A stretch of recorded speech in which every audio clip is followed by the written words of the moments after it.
Good morning dear students, मैं धर्म सिंह मीणा। स्वागत है आपका अपने चैनल डीएसएम क्लासेस पे। और हम पढ़ रहे थे केमिकल बॉन्डिंग, और केमिकल बॉन्डिंग में अपन ने फेजांस रूल्स जो है उसके एप्लीकेशंस और एक्सेप्शंस सब पढ़ लिए थे। यानी कि अपने उनकी जो अनुप्रयोग है वो भी पढ़ लिए थे और उनकी जो विलेयता है वो भी अपन ने पढ़ ली थी। तो अब मेरे को जहाँ तक उम्मीद है आप लोगों ने कॉपी और पेन अपने ले लिए होंगे और फटाफट जो है नोट्स बनाने स्टार्ट करें। और आज जो है हम आयनिक यौगिकों के कुछ भौतिक गुण होते हैं उनके बारे में डिस्कस करेंगे, यानी physical properties of ionic compounds. तो आप लोग जो है फटाफट सारी चीज नोट करते चले। थोड़ा सा थ्योरेटिकल पार्ट है, इतना ज्यादा उसमें दिक्कत वाली बात है नहीं। तो आज हम पढ़ेंगे आयनिक यौगिकों के भौतिक गुण कि आयनिक यौगिक जो होते हैं उनके भौतिक गुण क्या क्या हो सकते हैं। तो सबसे पहली बात होती है फिजिकल स्टेट, भौतिक अवस्था। सबसे पहला गुण जो है वो अपन देखेंगे इनकी फिजिकल स्टेट। फिजिकल स्टेट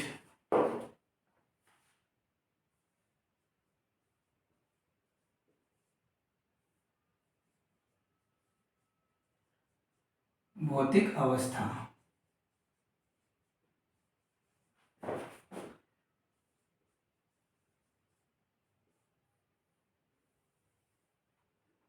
तो भौतिक अवस्था के बारे में जो बात होती थी आपको ध्यान रखना है कि जो आयनिक ठोस जो होते हैं इनमें प्रबल स्थिर वैद्युत आकर्षण बल होता है, यानी स्ट्रॉन्ग इलेक्ट्रोस्टैटिक फोर्स होते हैं, जिसके कारण ये जो है बहुत हार्ड नेचर के होते हैं, बहुत ज्यादा क्या होते हैं, स्ट्रॉन्ग होते हैं, बहुत ज्यादा कठोर होते हैं और इनकी क्रिस्टलाइन स्ट्रक्चर होती है, क्रिस्टलीय संरचना होती है। तो अपन पॉइंट्स में लिख सकते हैं इस चीज को।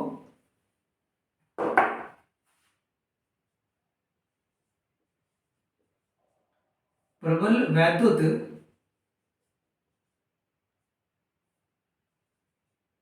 स्थिर वैद्युत आकर्षण बल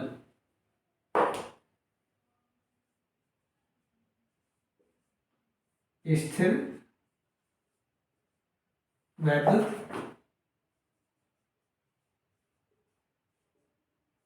आकर्षण बल के कारण ये क्रिस्टलीय व कठोर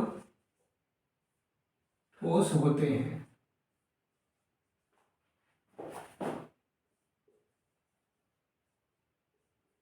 due to strong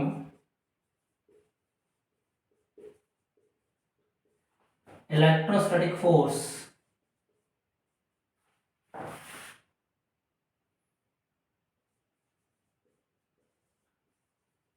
they are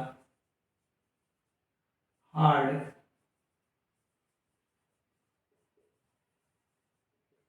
and crystalline in nature। ये आप लोगों को बात ध्यान में रखनी है कि इनमें क्या होता है, प्रबल स्थिर वैद्युत आकर्षण बल होता है, जिसके कारण ये क्या होते हैं, इनमें ठोस प्रवृत्ति हो जाती है, यानी कठोर हो जाते हैं ये। और दूसरी बात, ये बहुत ज्यादा इतने ज्यादा पास पास हो जाते हैं कि एक तो इनकी क्रिस्टलीय संरचना हो जाती है और दूसरा इनमें एक विशेष गुण आ जाता है जिसे हम बोलते हैं भंगुरता की प्रवृत्ति, यानी कि ब्रिटल नेचर।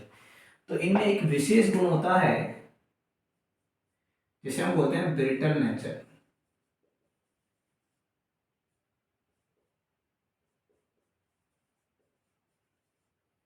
इसे बोलेंगे भंगुरता का गुण।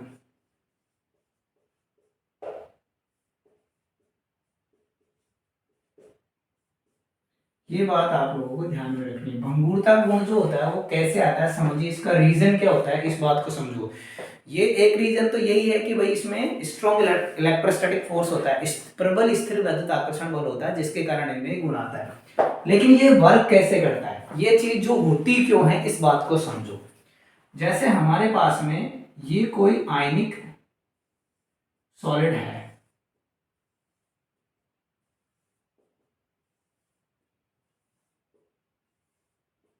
ठीक है। अब हमने क्या किया, इस पर स्ट्रॉन्ग स्ट्रेस अप्लाई किया।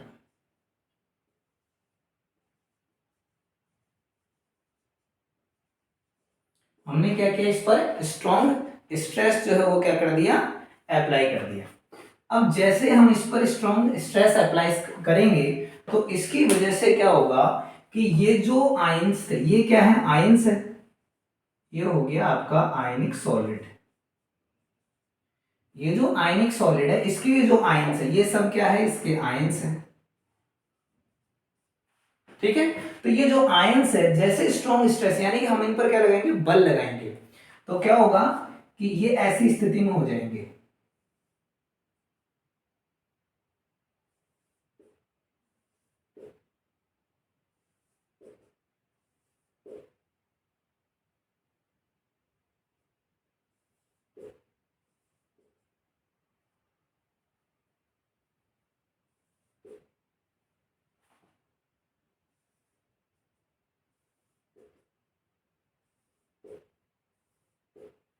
समझ रहे हो इस बात को। इस कंडीशन में क्या हुआ कि यहां तो क्या हो रहा था कि एक पॉजिटिव और एक नेगेटिव, एक एनायन एक कैटायन, एक कैटायन एक एनायन, एक एनायन एक कैटायन था। यहां क्या हो रहा है देखो, ये जो एनायन है, ये दोनों एनायन जो है वो फेस टू फेस हो गए, और ये जो दोनों कैटायन है ये क्या हो गए, फेस टू फेस हो गए। तो क्या हो गया, anions and cations become face to face. ठीक है, यानी कि एनायन और कैटायन जो है वो क्या हो जाते हैं, एक दूसरे के आमने सामने हो जाते हैं। और जब ऐसी स्थिति हो जाएगी तो इनमें बहुत ज्यादा क्या होता है, प्रतिकर्षण होता है। इनमें क्या होगा, बहुत ज्यादा प्रतिकर्षण होगा, और जब प्रतिकर्षण होगा तो इसका रिजल्ट क्या होगा, जब इनमें बहुत हाई रिपल्सन होगा तो इसका रिजल्ट क्या होगा कि ये फैल जाएंगे दूर दूर, जितने ज्यादा दूर हो सकते हैं जाने की कोशिश करते हैं एकदम से। जैसे यहाँ एक एनायन हो गया, यहाँ एक एनायन हो गया, यहाँ एक एनायन हो गया, यहाँ एक कैटायन हो गया, यहाँ एक कैटायन हो गया, यहाँ एक कैटायन, मतलब दूर दूर हो जाएंगे। जैसे एक कोई मेटल का पार्ट है, मेटल बॉडी है, आपने क्या किया, कोई धातु की पात्र वगैरह बना हुआ है, जैसे स्टील का गिलास है या फिर लोहे का एल्यूमिनियम का गिलास है, आपने उसको पात्र उसको नीचे जमीन पे पटका तो नीचे जाके वो बेंड हो जाएगा, मुड़ जाएगा, टूटेगा नहीं। लेकिन आप कांच का गिलास या क्रोकरी का जो बर्तन है उसको पटको तुरंत टूट जाएगा। इसका मतलब उसमें क्या है, ब्रिटल नेचर है। उसमें क्या है, ब्रिटल नेचर है, यानी भंगुरता का गुण है। होता क्यों है ये मैंने आपको बता दिया। इनमें क्या होता है, अरेंजमेंट कुछ इस तरह से होगा, जैसे हम इन पे क्या लगाएंगे, फोर्स लगाएंगे, बल लगाएंगे, तो जो धनायन और ऋणायन है वो क्या करते हैं, एक दूसरे के आमने सामने आ जाते हैं। जब एक दूसरे के आमने सामने आएंगे, धनायन धनायन के सामने आ जाएगा, ऋणायन ऋणायन के सामने आ जाएगा, तो दोनों में क्या होगा, प्रतिकर्षण होगा, और प्रतिकर्षण होगा, दूर जाने की कोशिश करेंगे, तो जितना मैक्सिमम दूर जा सकते हैं वो जाते हैं, और इसी प्रोसेस को हम क्या बोलते हैं, भंगुरता का गुण। फटाफट आप लोग जो है इसका स्क्रीनशॉट ले लें।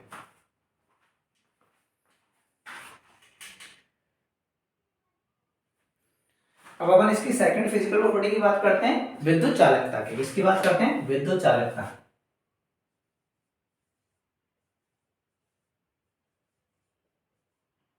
विद्युत चालकता,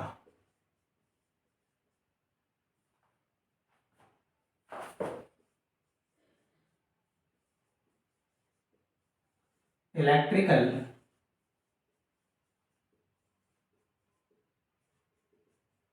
कंडक्टिविटी।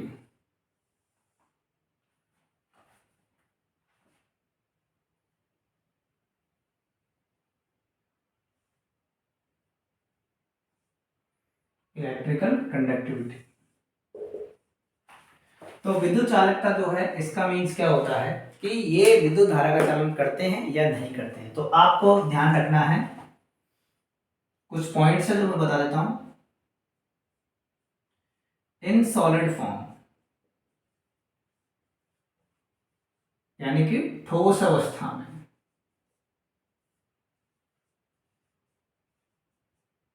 ठोस अवस्था में ये विद्युत धारा का चालन नहीं करते, ये विद्युत धारा का चालन नहीं करते हैं। They do not conduct electricity.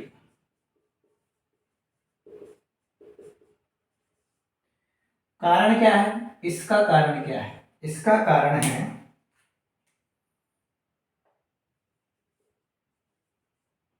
मुक्त आयनों की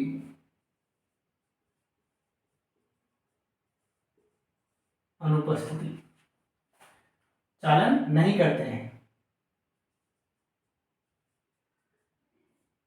चालन नहीं करते हैं। कारण क्या है?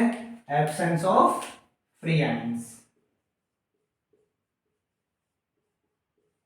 एब्सेंस ऑफ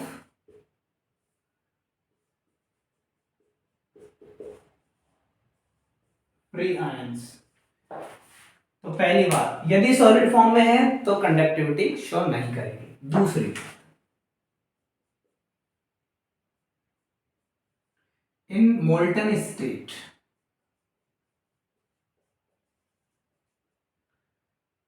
एंड आल्सो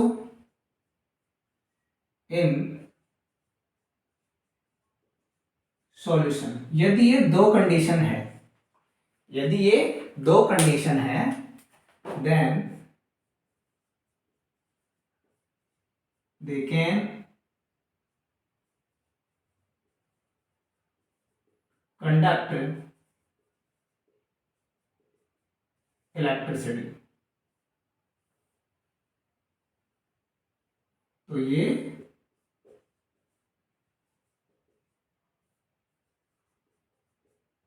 विद्युत धारा का चालन करते हैं। किस किस में?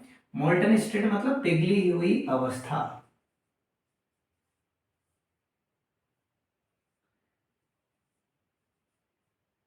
पिघली हुई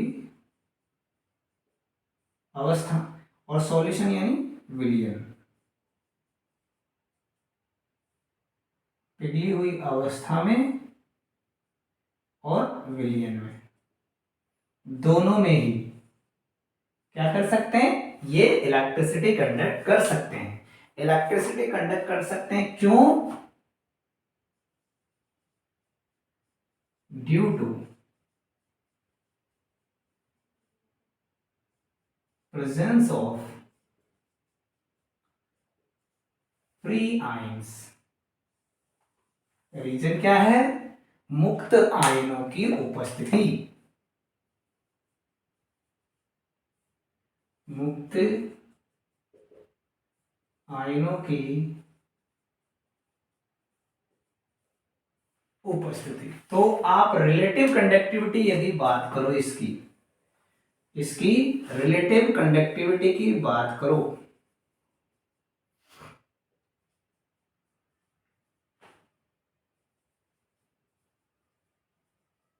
रिलेटिव कंडक्टेंस जो होता है वो होगा in solution is greater then in molten is greater then in solid. ये बात आप लोगों को ध्यान में रखनी है कि जलीय विलयन में सबसे ज्यादा इनकी विद्युत चालकता होगी, गलित अवस्था में थोड़ी कम होगी, और सबसे कम किस में होगी? ठोस अवस्था में। तो फटाफट इसका स्क्रीनशॉट ले लें आप लोग।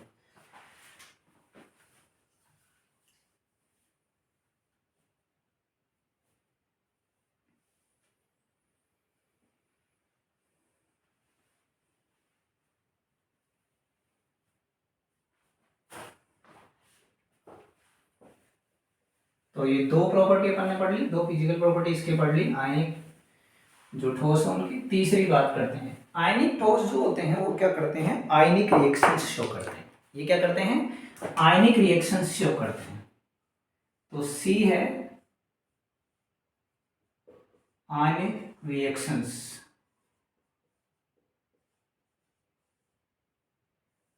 आयनिक रिएक्शंस।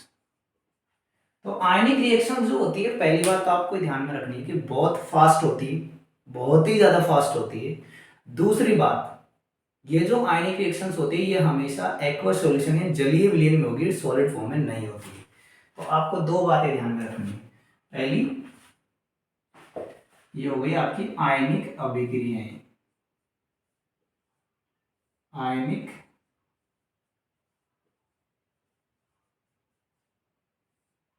अभिक्रियाएं। और ये आयनिक अभिक्रिया क्या होती है?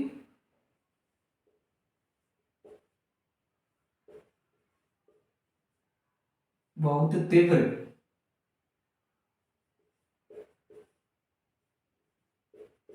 होती है, यानी कि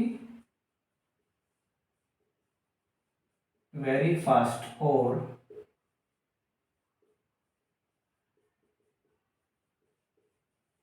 इंस्टेंटेनियस। ठीक है, दूसरी बात, पहली बात तो ये हो गई। दूसरी बात क्या है इनकी, कि ये एक्वा सॉल्यूशन में, जलीय विलयन होगी, सॉलिड फॉर्म में नहीं होगी। तो ये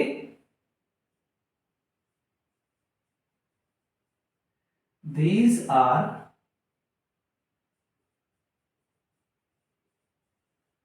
performed only in aqueous solution और सॉल्यूशन।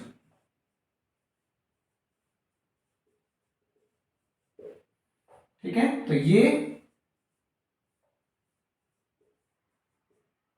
केवल विलियन या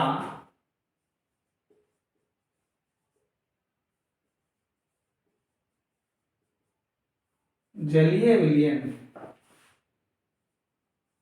में ही संपन्न होती है। ये बात आपको ध्यान रखना है। जैसे मैं एक एग्जांपल से आप लोगों को बता रहा हूं कि हमने NaCl सॉलिड की रिएक्शन करवाई AgNO3 सॉलिड से। तो डियर स्टूडेंट्स, आप लोगों को यह ध्यान रखना है, there will be no reaction. तो आपको यहां लिखना पड़ेगा नो रिएक्शन।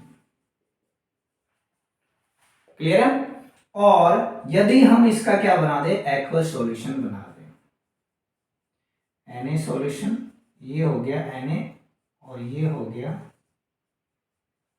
ये भी aqueous, then there will be products of AgCl का तो बनेगा PPT, you know very well, yellow PPT बनता है। मैं लिख देता हूं, इसका कलर मैं पहले ही बता चुका आप लोगों को।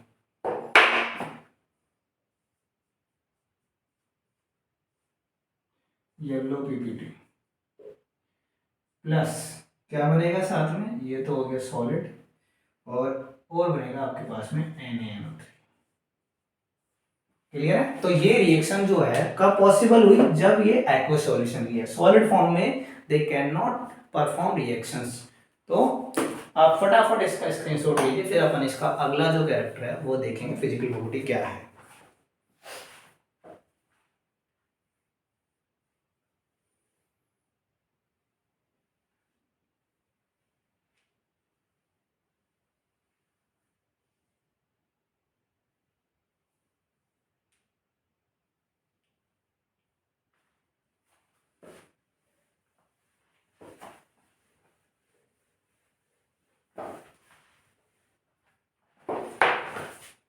नेक्स्ट देखते हैं अपन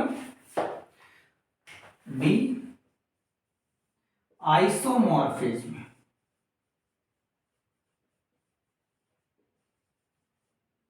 क्या देखते हैं, आइसोमॉर्फिज्म, इसे बोलते हैं समरूपता।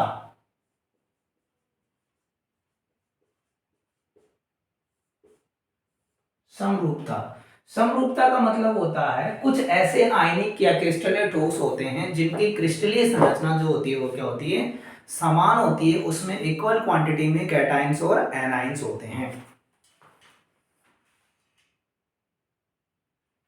तो समरूपता क्या होती है, समरूपता होती है कि जब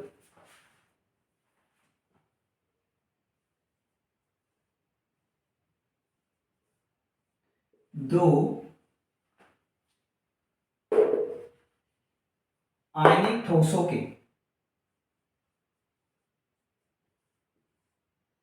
आयनिक ठोसों की क्रिस्टलीय संरचनाएं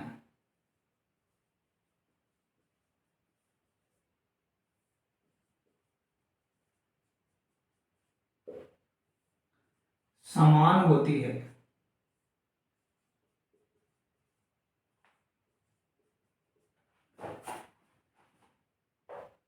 व उन यौगिकों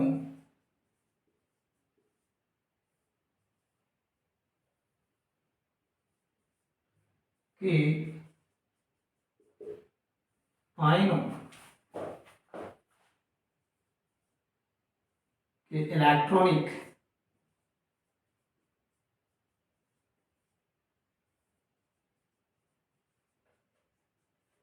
संरचनाएं भी समान होती है।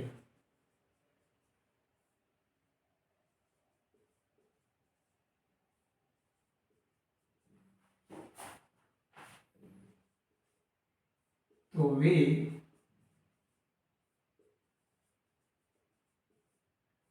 एक दूसरे के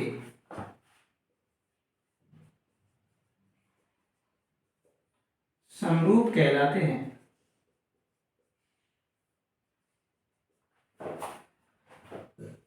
यह गुण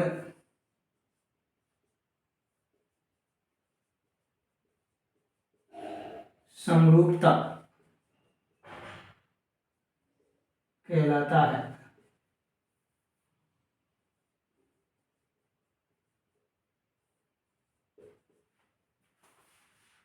ठीक है।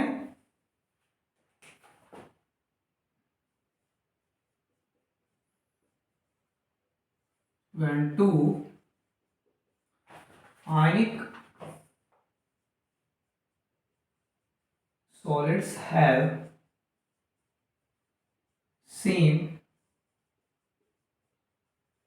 crystal structure or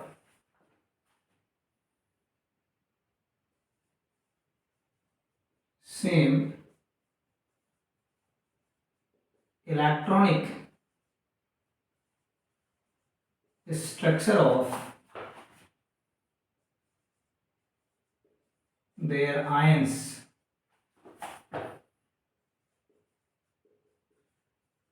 which are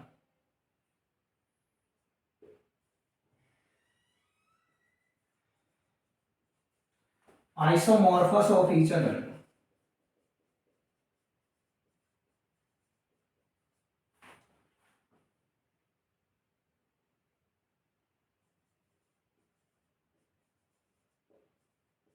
And this is known as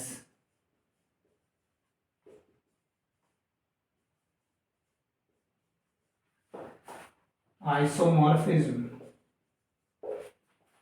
तो आइसोमॉर्फिज्म का मतलब क्या होता है, उनकी क्रिस्टलीय संरचना जो होती है वो क्या होती है, समान रहती है। और क्रिस्टलीय संरचना समान होने की वजह से उनके जो आयंस होते हैं, उन आयंस का जो इलेक्ट्रॉनिक स्ट्रक्चर है वो भी क्या होता है, सेम होता है। एग्जांपल हम ले सकते हैं, जैसे एग्जांपल में आप लिख सकते हो जैसे KF and MgO।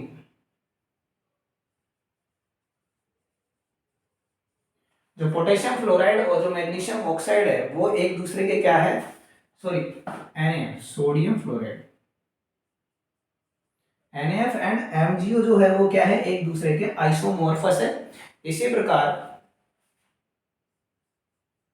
KCl K2S ये भी क्या है, एक दूसरे के आइसोमॉर्फस है।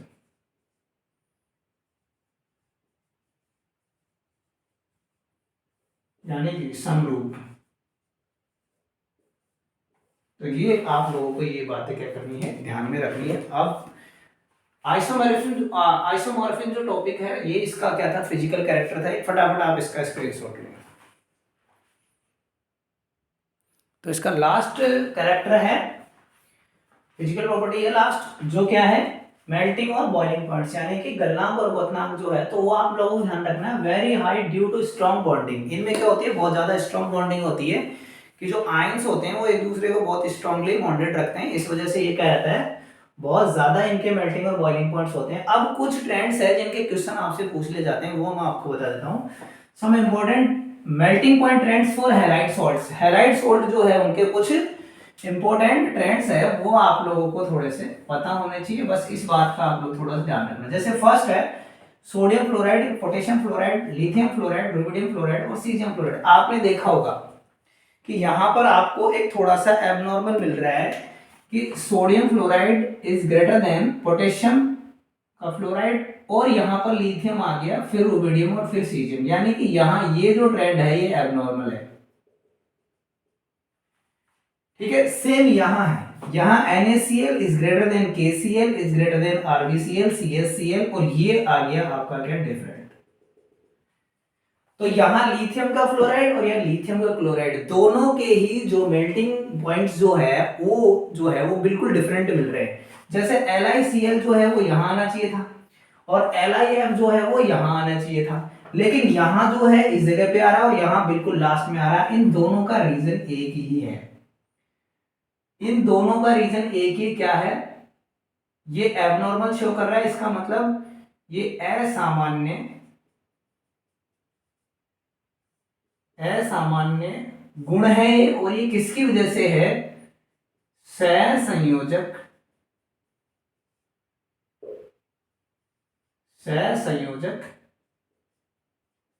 गुण उपस्थित होने के कारण।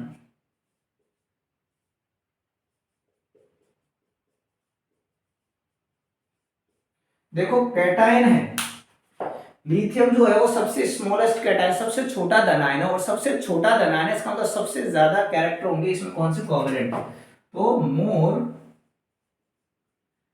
Covalent characters are present. ये आप लोगों को ध्यान में रखनी है बात, फटाफट आप इसका स्क्रीनशॉट लें।